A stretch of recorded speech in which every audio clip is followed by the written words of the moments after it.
आज आपण कानिफनाथगडाविषयी माहिती जाणणार आहोत। कानिफनाथगड सह्याद्रीच्या पर्वतरांगामध्ये सासवडच्या पश्चिमेस बोपदेव घाटावरील उंच डोंगरावर वसलेले एक नितांत सुंदर मंदिर आहे। कानिफनाथ महाराजांची तपोभूमी असलेले हे ठिकाण अतिशय सुंदर आहे। हे मूळ मंदिर एक गुहा आहे ज्यामध्ये कानिफनाथांनी तपश्चर्या केली होती आणि मंदिराच्या दाराशी 2 मोठे हत्ती देखील आहे। कानिफनाथ महाराजांची मूळ समाधी अहमदनगर येथील मढी येथे आहे। मंदिर हे पूर्व पश्चिम दिशेस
मंडळी, मी पूजा। माझ्या नवीन एका व्हिडिओमध्ये तुम्हा सर्वांचं पुन्हा एकदा मनापासून स्वागत आहे।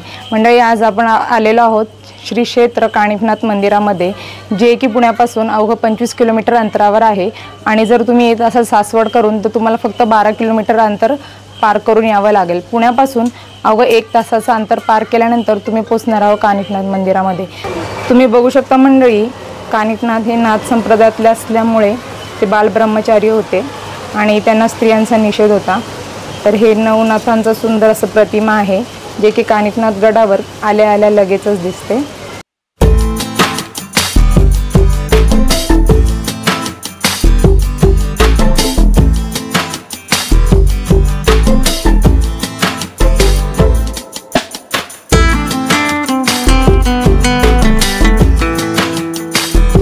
कानिफनाथांच्या या गडावर कानिफनाथांच्या जन्माविषयी काही शिल्प उभारलेले आपल्याला दिसून येईल। परिसर अतिशय सुंदर व स्वच्छ आहे। संपूर्ण महाराष्ट्रामध्ये हे मंदिर प्रसिद्ध आहे। मंदिरात प्रवेश करण्यासाठी या स्वच्छ व शुभ्र अशा पायऱ्यांच्या सहाय्याने आपल्याला मंदिरात पोहोचता येते।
ते 1.5 फुटाच्या खिडकीमधून या मंदिरात प्रवेश करावा लागतो।